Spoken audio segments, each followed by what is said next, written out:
Hi, today we are going to interview Mr. Kip Kenyon because we think he's a successful man and we like his job and want to know more about it. Alright, so let's begin the interview. Well, here goes the first question. What is your job right now? At present, my job is to teach philosophy and ethics in the high school here.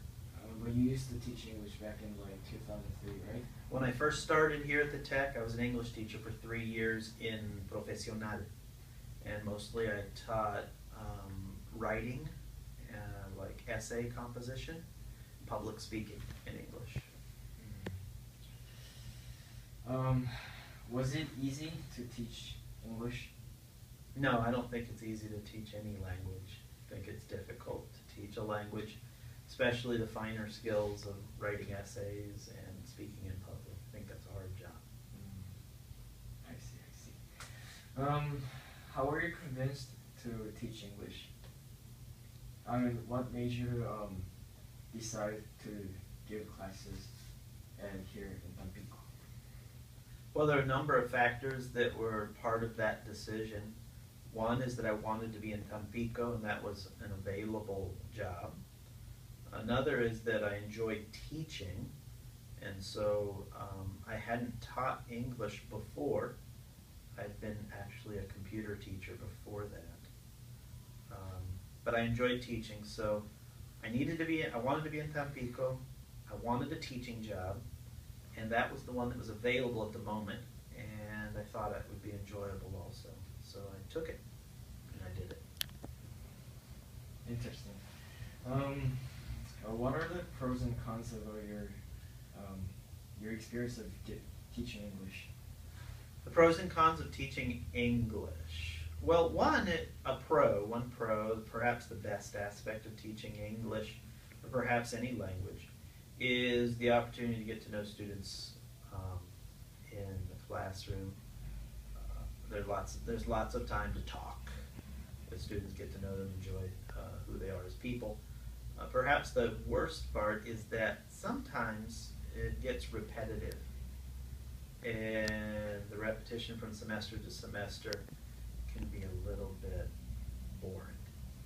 So those are pros and cons of teaching English. Alright, do you think your experience of teaching English worth it? It was certainly worth it. Yeah, it was part of helping me to get to where I am today. So yeah, I don't regret doing that. I would do it again if I had the opportunity and the need to do it. Alright, here goes the last question. Okay. What recommendations or heads-ups could you give to those people that want to become English teacher?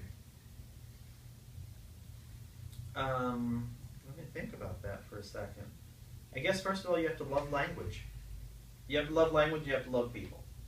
So if you have that combination, I would say that it would be an excellent area to be in.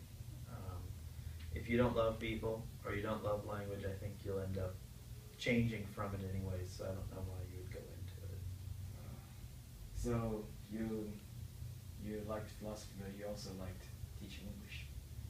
I like teaching English, but I like teaching more than teaching English. And that's why I didn't last very long in teaching English. I only was in that for 3 years. So I ended up in an area that I like a lot more. So that's why I'm recommending that if somebody wants to be an English teacher, they need to both love teaching, which is essentially loving people, being with people, working with them in that way, and love the subject itself, language. Be passionate about language. And I didn't have enough of that passion, so that's why I moved on to other areas. Okay. Alright, that's all, and thanks a lot for spending your time with us and sharing your experience. Both of you. You're welcome. Thanks. Really appreciate it. Alright. Take care.